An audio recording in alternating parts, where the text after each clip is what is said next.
أعوذ بالله من الشيطان الرجيم. ربنا هب لنا من أزواجنا وذرياتنا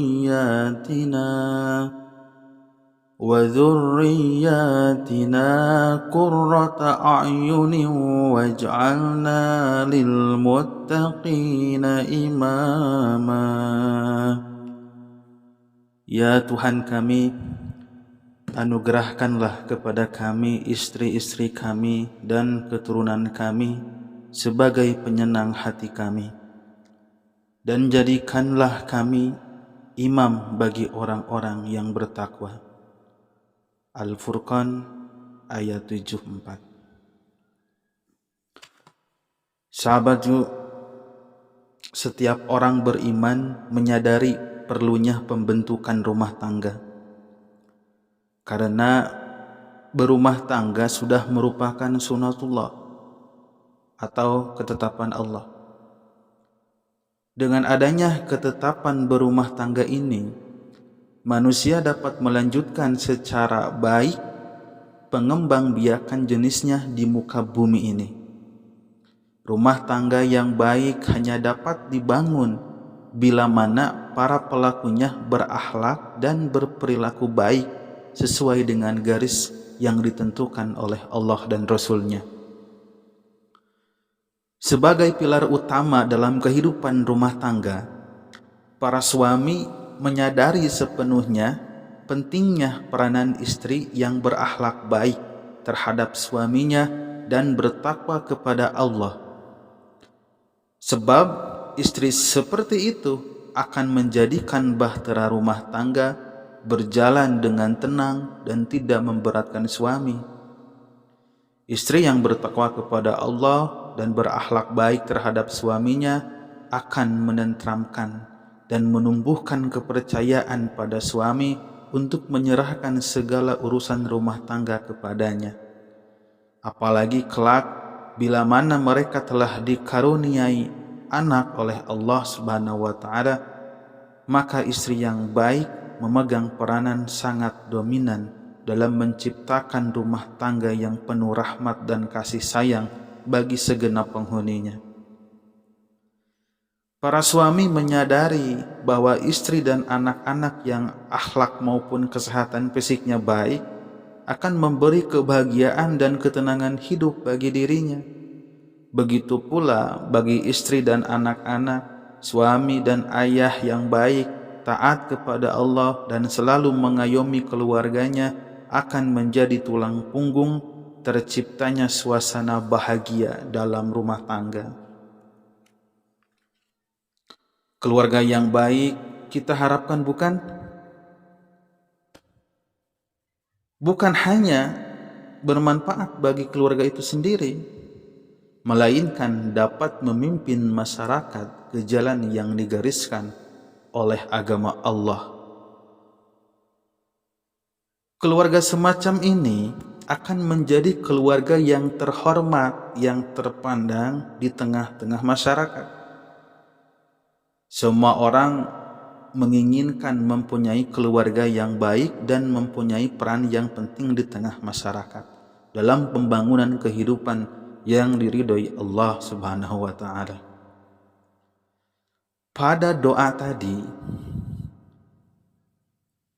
yang ditonjolkan adalah doa suami yang mengharapkan kepada Allah dikaruniai istri dan anak-anak yang baik, bukan sebaliknya.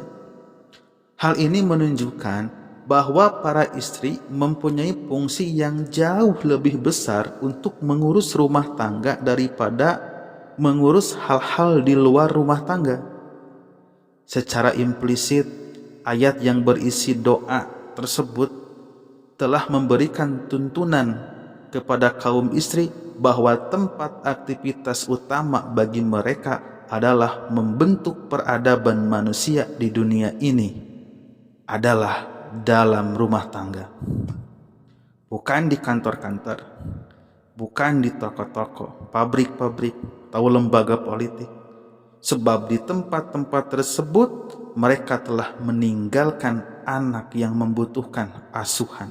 arahan, didikan, dan kasih sayang sepanjang hari. Dengan doa di atas, Allah hendak mendidik kita sebenarnya, kaum mukminin, bahwa medan usaha antara suami dan istri itu secara fitrah berbeda. Suami difokuskan untuk beraktivitas di luar rumah untuk mengusahakan segala macam kebutuhan rumah tangganya dan masyarakat. Sedang istri difokuskan di rumah tangga untuk membina anak-anak dan menciptakan suasana kasih sayang dan tentram bagi keluarga. Para istri menjadi pilar utama dalam pembentukan dan pembinaan akhlak keluarga. Karena keluarga merupakan unit inti dalam membangun masyarakat. Dengan pemfokusan aktivitas para istri dalam rumah tangga, berarti mereka mempunyai peranan utama dalam memberikan kontribusi pembinaan masyarakat yang berperadaban dan berakhlak dalam membangun dunia yang diridhoi oleh Allah. Inilah yang harus disadari oleh segenap orang, segenap kaum mukminin tentang rahasia doa di atas. Karena itu suatu hal yang sesat dan menyesatkan adanya anggapan bahwa para istri mempunyai kebebasan untuk beraktivitas di luar rumah tangga sesuai dengan tuntutan zaman dan tempat. Anggapan semacam ini hanya muncul dari orang-orang yang sama sekali tidak mau mempedulikan ajaran Allah dan Rasul-Nya dan hanya mengejar kepentingan hawa nafsu belaka. Doa di atas berisikan doa suami yang memberikan pelajaran kepada orang-orang yang beriman bahwa para suami hendaknya benar-benar bertanggung jawab untuk memenuhi kebutuhan istri dan anak-anaknya sesuai kemampuannya. Mereka juga harus memberikan bekal kepada istri dan anak-anaknya untuk menjadi hamba-hamba Allah yang salih. Bekal itu berupa antara lain peningkatan pengetahuan agar mengetahui agamanya dengan baik hingga bisa menjadi orang yang bertakwa kepada Allah dan berbakti kepada suami dan orang tua. Doa di atas dapat kita baca kapan saja dan di mana saja dengan lafaz yang sama.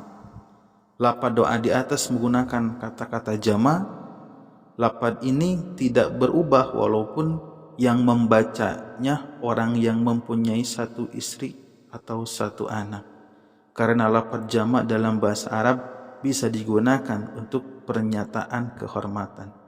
Misalnya ucapan Assalamualaikum yang berbentuk jama' itu ditujukan kepada satu orang saja. Padahal kata ganti untuk satu orang adalah kata ganti ka, bukan kum.